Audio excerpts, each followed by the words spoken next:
ఒక యవ్వన స్త్రీ నాకు ఫోన్ చేసి ఏమని చెప్పిందంటే, ప్రతిసారి ఓడిపోతున్నాను అక్క. అమ్మ చనిపోయిందంట, నాన్న లేరంట, నేను కూడా చనిపోతా, ప్రతిసారి ఓడిపోతున్నాను. దుష్టుడికి ఎందుకు ప్రతిసారి నా ఓటమి చూడాలనుకుంటున్నాడు? వై మీ అని చెప్పి క్వశ్చన్ మార్క్ వేసింది ఫోన్లోని. ఒక ఫోన్ కాల్ చేసి నా జీవితంలో నేను ఓడిపోతున్నానని చెప్పి వై మీ అని క్వశ్చన్ మార్క్ చేసింది. క్రైస్తవ సహోదరి,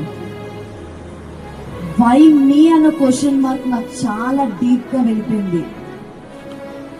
ఇక్కడ ఇంతమంది వచ్చారు, చాలా విషయాల్లో ఓడిపోతున్నాం, రైట్? చాలా విషయాల్లో ఓడిపోతున్నాం, చాలా విషయాల్లో మనం నలిగిపోతున్నాం. అది నీ హృదయానికి తెలుసు.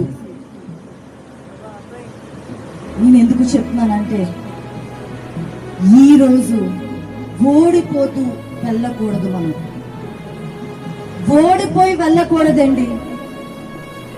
32,000 సైనికులు గిద్యోనుతో లేరు, 300 సైనికులతో ఆ యొక్క యుద్ధాన్ని గెలిచారు. వాళ్ళ చేతుల్లో కత్తులు లేవు, బూరలు ఉన్నాయి. మన చేతిలో ప్రార్థన ఉంది. ఈ రోజును ఓడిపోయి వెళ్ళకూడదు.